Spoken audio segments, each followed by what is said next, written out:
the Business of Ops podcast. We invite the industry professionals to cover various topics. In today's episode, we have a special guest who will shed light on the future of advertising with a focus on the intersection of privacy and artificial intelligence. Joining us is Gaylord Zach, head of mobile product at Verve, a leading multi-channel advertising platform for emerging channels.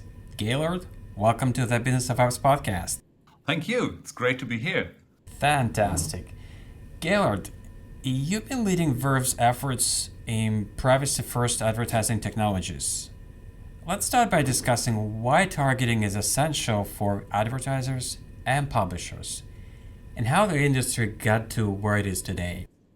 Well, an ad must resonate with the user, and that's when it's most effective. And that means, of course, you need to find the right user at the right time and present them the right message. So for advertisers to be able to do that, publishers on the other side need to present the ad placement, the opportunity right. Yeah. So only if you're representing your inventory accurately, the advertisers can actually confidently invest in these ad placements. And the advertisers, as I've just mentioned, they have to target the right audience. Yeah? They need to find the right users where the products are relevant, and they need to be able to personalize the actual messaging and get the best creatives out there. In the past, we achieved this level of targeting, of course, with detailed user tracking. Yeah? So typically on the web, we're using cookies that can track your movement on websites, but even between websites. And in mobile apps, we have advertising IDs that assign a particular ID to a user on the same device, even across mobile apps. And that allowed the whole industry to grow and closely follow the user, build a behavior model of the user, track what they have in the shopping basket, understand their app usage, understand their interest and purchase intents. So what's happening over the last couple of years, of course, we have increasing privacy regulations. We have the GDPR in Europe, we have CCPA in California, and many other national privacy regulations in the US and other states. And as a consequence, a lot of these identifiers are fading away. The platform operators, of course, they follow suit. They also increase privacy. Users demand more privacy. And that is a dramatic signal loss. So right now, for an advertiser, they see only a fraction of the detail they used to see a couple of years ago. Advertisers are essentially flying blind. And flying blind is never good for business. Advertisers need that certainty. Otherwise, they can't confidently spend the money. And that's exactly, of course, what we've seen a couple of years ago when Apple, with ATT, started the IDFA deprecation. eCPMs dropped, publishers had less revenue, and for users, it's not great either. Yeah? Publishers have to compensate somehow.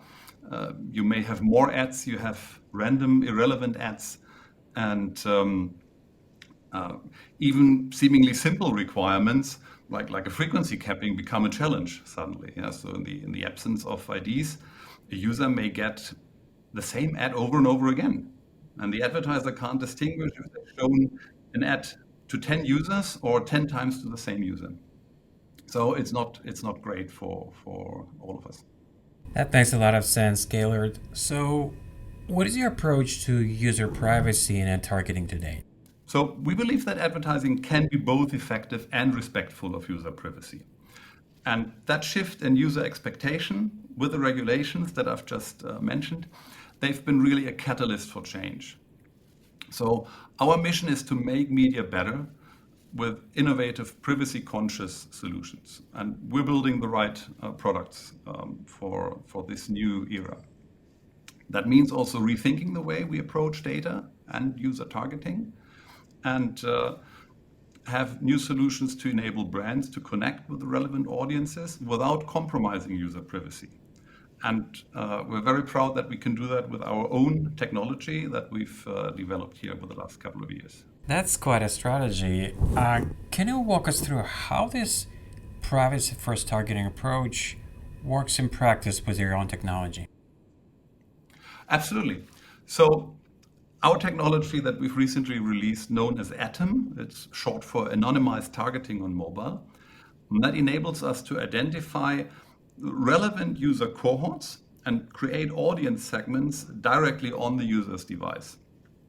So instead of sending all the details to advertisers to the ecosystem and share that data, we're rather doing a personalization on the user device, yeah, without relying on any of these third-party services. So when you think of an advertiser wanting to target a specific audience segment, they traditionally had to identify users, and instead we can find users that share common properties. You know, they might share common demographics, common interest, common behavior, and we can assign these users then to the same cohort and offer these cohorts to advertisers, whilst all the personal information remains secure because we're never sharing any identities. That's interesting, but how can you address relevant audiences without identifying individual users? The magic is really the presence on the device. So we've developed an SDK that publishers integrate into their mobile apps. And with this SDK, we can do actual data processing on the device, and we can store information on the device. So typically, during normal ad serving, your mobile app sends a request to the ad tech in order to show an ad, and this ad request is a point-in-time snapshot. Yeah? So you may know the rough location of the user, you may know the device, the app they're playing, but you don't know what they've done an hour before or what they've done the day before. You don't know if the current time, for instance, is typical for that user. Yeah? That is the big difference between context and behavior. In context, it's all about what's the situation right now, which app am I using, where am I? In behavior, I need more time with the user. Yeah? I can't determine behavior from a single appearance, from a single snapshot. What we can do now with Atom is we can build a behavioral pattern. We can assign a user to a particular cohort. Think of a cohort of early bird users that are always active in the morning, or that have a certain interest in sports or certain activity. But the user itself remains anonymous because that data remains anonymous on the device, and only the information about the actual interest of that user, only that information is shared with the advertiser. That sounds promising, Gaylord. Can you give us a practical example of how this would work for a brand? So let's take a restaurant chain, for instance, that wants to promote, say, a new line of plant-based meals to millennials. And with the loss of IDs, yeah, of course, you wouldn't really know, you can't really identify these users. So you may have to rely on contextual targeting. But say your brand marketing research came back and said, well, we want to target millennials, working professionals that lead a healthy lifestyle, yeah, because that's the audience that is most likely to buy our new products. So with Atom, we can create exactly this audience segment, and we can offer the advertiser this cohorts of said millennials with a healthy lifestyle. And then the brand can target this audience segment without the need to identify the individual users. Yeah? Because you want to advertise to that group. You don't need to know who these people are. You don't need to know what else they do on the web or on their mobile phones. You just want to be sure they're part of my target audience group. I get the picture, but with so many variations and user interests, how do you handle such diversity in targeting? That is indeed a great point and challenge. So already today, Atom supports over 200 different cohorts, and we've grouped them into different segments like demographics, interests, and also mobility-based cohorts. And these can broadly be mapped also to IAB's audience taxonomy, which is already familiar to many advertisers. But additionally, we're also offering these cohorts as part of PMPs. So PMPs are broadly supported by DSPs. Yeah, they're private marketplaces where the supply side curates a deal with certain properties, and that can be a combination of contextual properties, specific sites and apps for a particular genre or in a particular country. And that combined with these behavioral cohorts gives us very simple way for advertisers to target the desired users, yeah? For instance, of a particular demographic, and without the need to deal with individual signals and all the complexities that we've just mentioned. So it really abstracts away that complexity, leaving advertisers with the essence of what they need to do their business. That's definitely a step forward. Given the amount of data Atom processes, I imagine AI plays a significant role. How's Verve incorporating AI into its advertising solutions? So that is indeed critical for optimizing campaigns actually across the value chain. And we're operating marketplaces with billions of transactions. All the signals that are available across the different channels. So we've been employing AI technologies for years on the server side already, yeah, simply to optimize the ad delivery process. But what's new here is that we can shift this AI to the edge. We can move the processing onto the devices. And for that, of course, we leverage platform technologies like on Apple's iOS, it's Core ML, which is baked right into the operating system and allows us to efficiently use these technologies. On Android, we've integrated LiteRT, which is Google's adaptation of the popular TensorFlow Lite framework. And these allow us to make real-time predictions directly on the device in a very efficient way. And that's what drives the behavioral features that we've just talked about. Gaylord, could you provide an example of how AI is enhancing your targeting and campaign performance? Sure. So you could almost think of it as evolution as we've seen it in different eras, yeah, throughout the Industrial Revolution as well. When you compare an old steam locomotive, yeah, it was horribly inefficient. It consumed vast amounts of fuel, yeah, to transport goods and people across the country. And as technology evolved, we're now with very efficient electric motors, yeah, that need a fraction of the energy to produce even better results. So it's a similar thing here. 10 years ago, we had a lot more information. Yeah, as we said earlier, there were a lot more signals available. Now we have far less signals, but we are far better in processing them. So we can use nuances of the fewer signals that are available, and we can make much better choices through advanced algorithms based on the available data.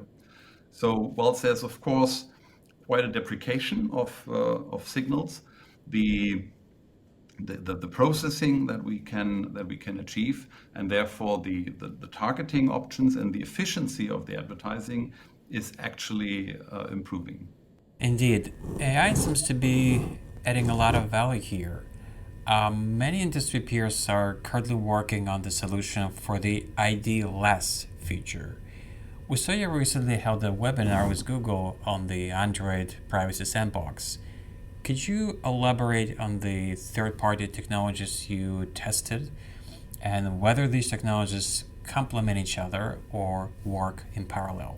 That's a very good point. What we just discussed was, of course, very specific to Verve's effort in building products, and we try to use existing standards, of course, as much as we can. And as such, we very much welcome and support Google's initiative here on the privacy sandbox. So what Google's doing here is really re-architecting the way digital advertising works. If you compare when Apple deprecated the IDFA, they introduced ATT, so users have to give permission. They never gave us an alternative. Yeah, so that's where everybody was so unhappy back then.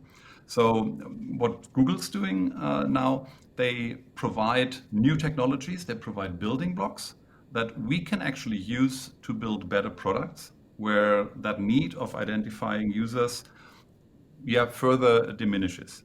And because that's baked right into the operating system, it of course provides a whole different level of trust towards the user, but also towards the ad tech ecosystem. So an advertiser has to a certain degree trust us as running the marketplace properly, has to trust the publisher that they represent the inventory properly. But if the advertiser can trust the platform operator, be it the browser manufacturer or the mobile operating system vendor, then of course also things like reporting become a lot more trustworthy. Often the demand for more transparency, full detailed report, often stems from the need to build trust. And full transparency often means, again, well, I want to know about every click from every individual user. And then you're again with identifying the users. So if we want to give away with that, we need a new way that we can run the ads, target the users, and also afterwards report on the performance of these ads in a way that does not require the identification. Sounds already quite complicated. The practical implementation is, of course, even more so complicated. That's why it's a multi-year journey.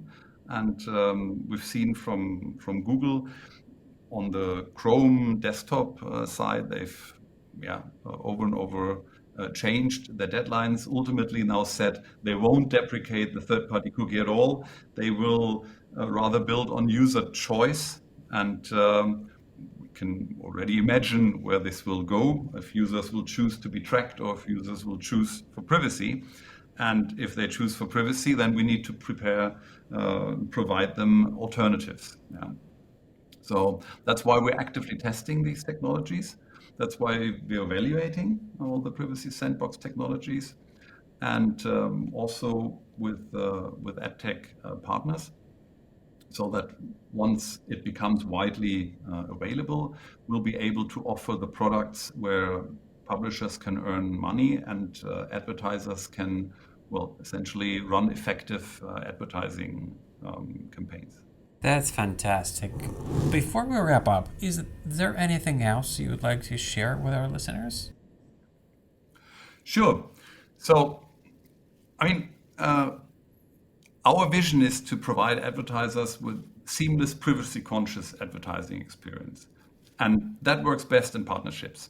So for advertisers, of course, I'm inviting everybody to collaborate with us on that journey.